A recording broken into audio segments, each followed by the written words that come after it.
আসসালামু আলাইকুম এভরিওয়ান, কেমন আছেন? আমি তো আছি আলহামদুলিল্লাহ। আবারও নতুন আরেকটা ভিডিও নিয়ে আমি আপনাদের মাঝে এসেছি, আশা করি ভালো লাগবে। আমি খুবই সাধারণ একটা রান্না করব আজকে।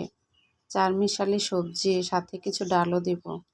প্রথমে আমি একটা প্যান বসিয়ে প্যানে তেল আর পেঁয়াজ দিয়ে পেঁয়াজগুলো হালকা ব্রাউন কালার করে নিব।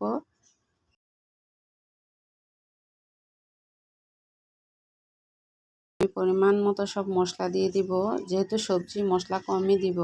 1 চামচ আদা রসুন, আধা চামচ থেকেও কম একটু হলুদ, আধা চামচ থেকেও কম একটু মরিচের গুঁড়া, একটু গরম মশলার গুঁড়া, একটু জিরার গুঁড়া দিয়ে আমি ভালোভাবে কষিয়ে নিব।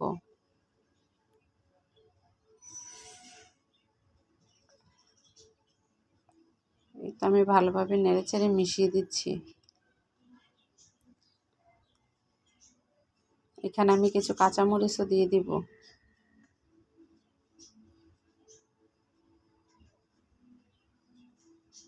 দিয়ে আমি এখানে 2 টুকরা মাছ দিয়ে দিব। মাছগুলো দেওয়ার পর মশলাটা আরও ভালোভাবে কষিয়ে নিব।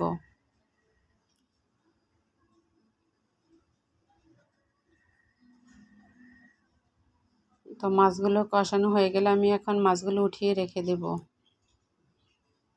তারপর সবজিগুলো দিয়ে ভালোভাবে নেড়ে চেড়ে দেবো। সবজিগুলো হচ্ছে একটা কহি, 2টা আলু, একটা গাজর, অর্ধেকটা পেঁপে। এই যে দেখুন, সবজি থেকে হালকা পানি বের হয়ে আসছে, এটাতেই সিদ্ধ হয়ে যাবে। সবজি কষানোটা যত ভালো হবে, খেতে এত ভালো লাগবে। এখন মাছগুলো আমি উঠিয়ে রেখেছি। উঠানো মাছগুলো বেছে আমি এখন দিয়ে দেব সবজির সাথে। দিয়ে আমি আবারও ভালোভাবে নেড়ে চেড়ে দেব। সাথে কিছু মুগ ডালও দিয়েছি। মুগ ডালগুলো ভেজে একটু পানিতে ভিজিয়ে রেখেছিলাম।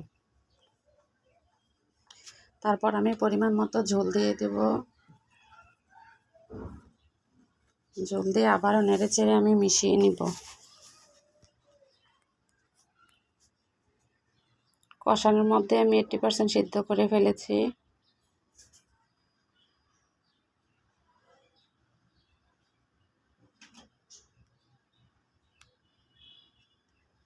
তো বলক চলে আসছে। এখন লবণটা চেক করে নিব।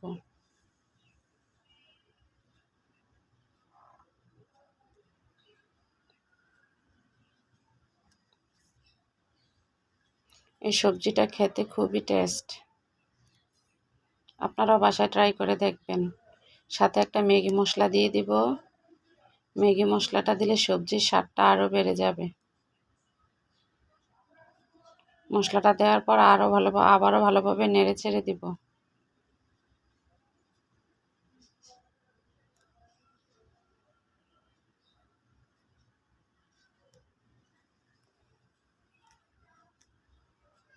এখন ধনিয়া পাতা দিয়ে নামিয়ে নিব।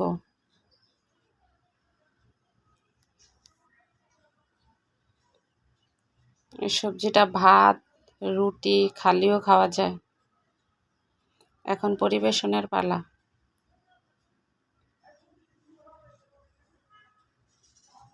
দেখুন সবজির কালারটা কত সুন্দর আসছে, দেখেই তো খেতে ইচ্ছে করছে।